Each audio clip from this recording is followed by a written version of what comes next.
नमस्कार। आज मैं आपको बताने वाला हूँ एक ऐसे साधु और संत की जो पानी पर चलते हैं और पानी पर इस तरीके से चलते हैं, रुके हुए पानी पर नहीं। जो चंबल नदी है, जब नदी पूरी तरीके से अपने उफान पर होती है बरसात में, तब वो इस घाट से उस घाट महादेव के मंदिर में जल चढ़ाने के लिए जाते हैं। तो उस पानी पर वो चल के जाते हैं तो उनके पैर केवल मात्र एक एक फुट ही पानी के अंदर रहते हैं और पूरे ऊपर। तो कहाँ है वो संत और उनको इनाम में क्या क्या मिला था, वो आज मैं आपको बताने वाला हूँ। वो मध्य प्रदेश MP मुरैना जिला चंबल के जो पुल है उसके जस्ट पास में, जब आप दिल्ली से आओगे तो धौलपुर के जैसे ही क्रॉस करोगे आप चंबल के पुल को, तो राइट साइड में आप देखोगे दूर एक छोटी सी झोपड़ी डली होगी। उस झोपड़ी में बाबा रहते हैं और वो सिद्धि कैसे प्राप्त हुई उनको, ये कोई कला नहीं है कि कोई सिखा देता है। तो हम देखते हैं जादूगरों को चैनलों पे, वो पानी पे चले जाते हैं तो वो नीचे उसके शीशा फिट होता है, वो तो उनकी सारी एक नौटंकी होती है। पर मैं सही संत की सिद्धि बताता हूँ। उनका नाम है हरिगिरी महाराज जी, जो गुर्जर बाबा हैं और नागा पंथ से हैं वो। और उनको एक बार कुंभ में, जब इलाहाबाद का कुंभ पड़ा था, तो वहाँ बहुत सारे साधु आते हैं जो अलग अलग अखाड़ों के होते हैं। तो कुछ साधु तो गंगा के अंदर जा कर के आलती पालती मार के, और जैसे ही उसमें आलती पालती मार के बैठते हैं ना, तो उनका केवल सर उसका नाम क्या निकला रहता है और शरीर डूबा रहता है और पानी में तैरते रहते हैं। तो बहुत सारे संतों ने अपनी अपनी सिद्धियाँ दिखाई वहाँ पर। हरिगिरी महाराज जी अकेले गए थे पैदल यात्रा पे। तो इनसे पूछा गया कि आप कौन से पंथ से हैं, तो इन्होंने बोला कि मैं नागा पंथ से हूँ।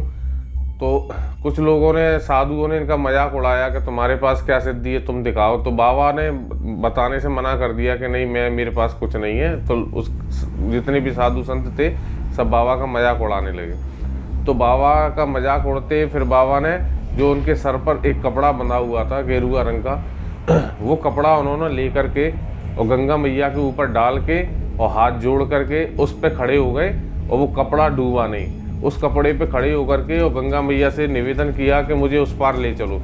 तो वो कपड़ा अपने आप धीरे धीरे उस पार, बाबा सीधे चले गए। फिर उधर से 2 4 5 लोगों को अपने साथ लाए। उनसे ये बोला गया कि आप पीछे मुड़कर मत देखना। तो उधर से उनको पैदल लेके चल के आए, फिर वो कपड़ा नहीं था। तो सब देख के हैरान हो गए।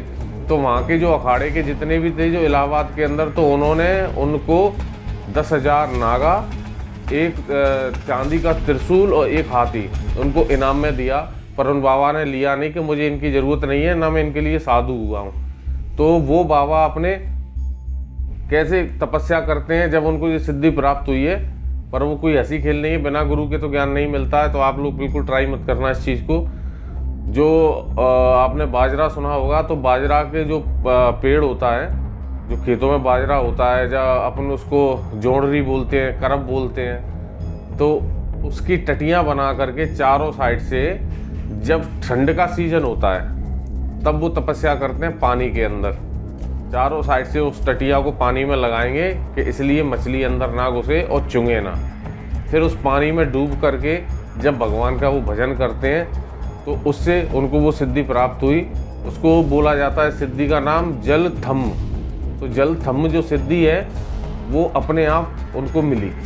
अब गर्मियों के अंदर जब वो तपस्या करते हैं, तो जब भयंकर गर्मी पड़ती होती है, तो भरी दोपहरी में रेत पर बैठ करके, जहाँ रेत इतना तपरा होता है कि आप पैदल भी नहीं चल पाओगे, उस पर बैठ करके जब भगवान का भजन करते हैं, तो जब वो ऐसे संत हैं, ना उनको किसी से कोई लेना देना, ना उनके पास में AC, ना गाड़ी, ना घोड़ा, किसी चीज़ से कोई मतलब नहीं है। और उन्होंने ही गुर्जरों की शराब को लेकर के एक आंदोलन छेड़ा था। और जो 13वीं थी, जो 13वीं में ज़्यादा खर्चा करते हैं, उसको रोका था। बहुत सारे नियम उन्होंने लागू किए थे। तो कुछ लोगों ने तो अपनाए उन नियमों को, कुछ लोगों ने नहीं अपनाया। दहेज को लेकर भी उन्होंने एक आंदोलन छेड़ा था कि दहेज में जो पैसा देते हैं वो बंद किया जाए। तो वो बाबा नागा पंथ के हैं। तो वो चंबल के किनारे उनकी छोटी सी झोंपड़ी डली हुई है। तो कहते हैं ना, गीता में भगवान ने कहा है कि मैं अपने भक्त को, जब वो भक्त मेरा नाम लेने के लिए बैठता है, तो सबसे पहले मैं, वो जब तपस्या करना चालू करता है, तो सबसे पहले मैं उसको शीघ्र ही सिद्धियां देता हूँ।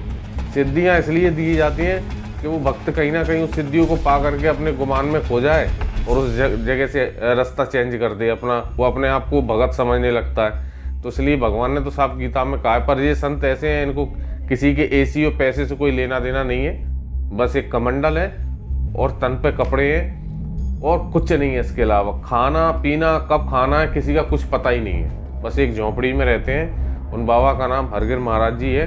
तो अगर मेरी ये जानकारी आपको अच्छी लगी हो तो मेरा चैनल सब्सक्राइब कीजिए और लाइक का बटन ज़रूर दबाइए और बेल आइकन का।